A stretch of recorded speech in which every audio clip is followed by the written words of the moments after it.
Fala pessoal, hoje a gente vai falar sobre as 3 maneiras de contratar o seu plano de saúde. Se você não me conhece, eu me chamo Eduardo Tavares, eu sou corretor de seguros, eu estou aqui para ajudar vocês a economizarem no seu plano de saúde e para essa e outras dicas desse tipo, se inscreve aqui no canal e ativa as notificações.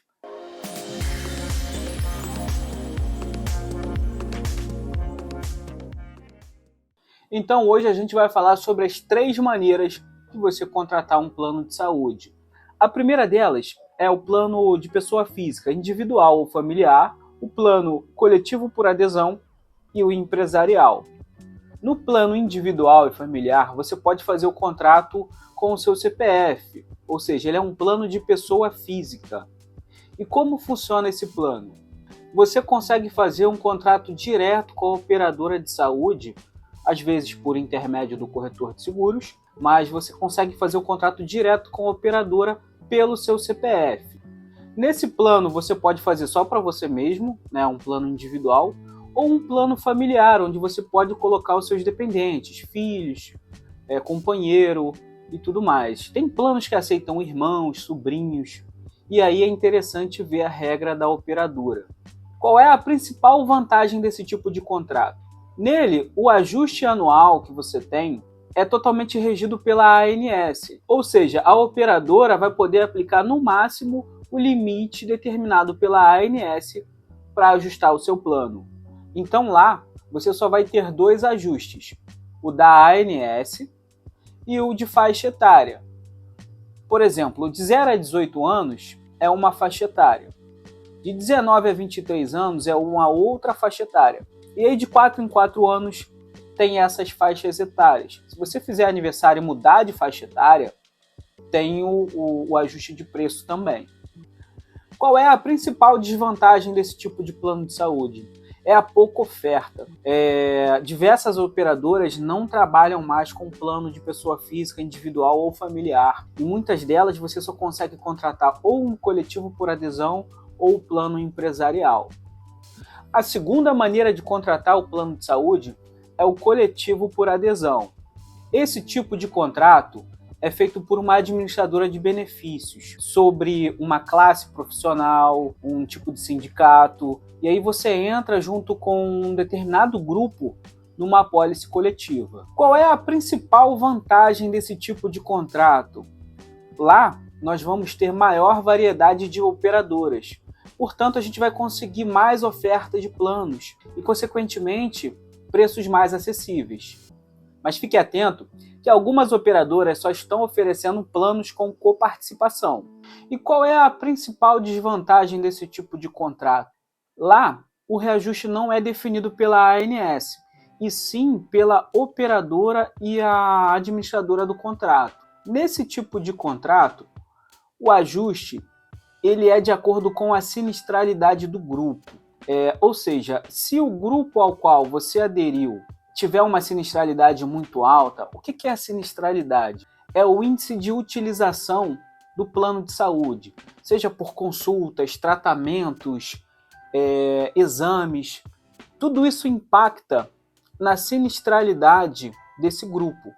E então a administradora do contrato, ela repassa esse prejuízo e divide pelos integrantes desse grupo. Por isso, o reajuste fica maior nesse tipo de contrato. A terceira maneira de contratar o plano de saúde é de forma empresarial.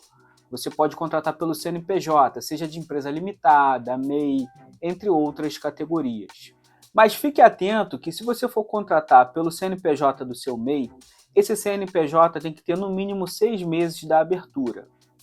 E como pode ser configurado esse contrato? Quem pode aderir a esse plano? Esse tipo de plano de saúde ele é destinado aos sócios, funcionários e seus dependentes. Em alguns casos, dependendo do tamanho da empresa, pode-se adicionar também prestadores de serviços. Com o mínimo de 2 pessoas, você já consegue fazer o plano de saúde empresarial. Não necessariamente precisam ser 2 sócios ou 2 funcionários. Pode ser um sócio e seus dependentes, ou um funcionário e seus dependentes, dependendo da regra da empresa. E quais são as principais vantagens desse tipo de contrato? A primeira delas é com relação ao custo, ou seja, o custo individual por pessoa fica muito mais barato do que o plano de pessoa física. A segunda vantagem é com relação à amplitude de operadoras que oferecem esse tipo de contrato. E você consegue também a isenção de carência para os contratos acima de 30 vidas. Mas e aí, Eduardo, são só vantagens? Não, então, também temos algumas desvantagens. Dentre as principais desvantagens, a primeira é com relação a desligamento em caso de perda de vínculo com a empresa.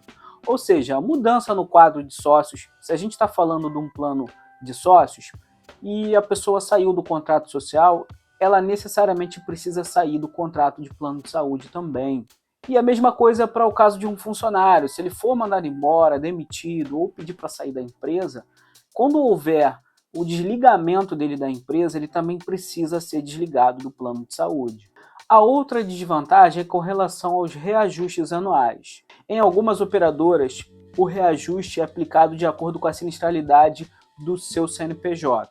Em contratos de pessoa jurídica com 30 vidas ou mais, o reajuste é aplicado de acordo com a sinistralidade daquele grupo.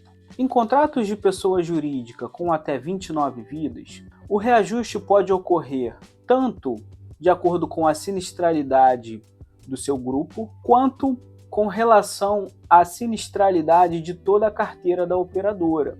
A operadora vai avaliar a sinistralidade de contratos similares ao seu e vai aplicar para todo o grupo. Depende muito do que está estipulado em contrato, pode variar de acordo com a sua operadora de saúde. Portanto, quando você for contratar um plano de saúde, é importante tirar todas essas dúvidas com o seu corretor. E se restou alguma dúvida sobre esse assunto, eu peço que você deixe aqui nos comentários que eu vou responder na medida do possível. Então, pessoal, eu vou deixar aqui na descrição um link com um vídeo onde eu falo sobre como economizar no plano de saúde. E se esse vídeo te ajudou de alguma maneira, eu peço que você considere a opção de se inscrever aqui no canal, ativar as notificações e deixar o seu like. Gratidão!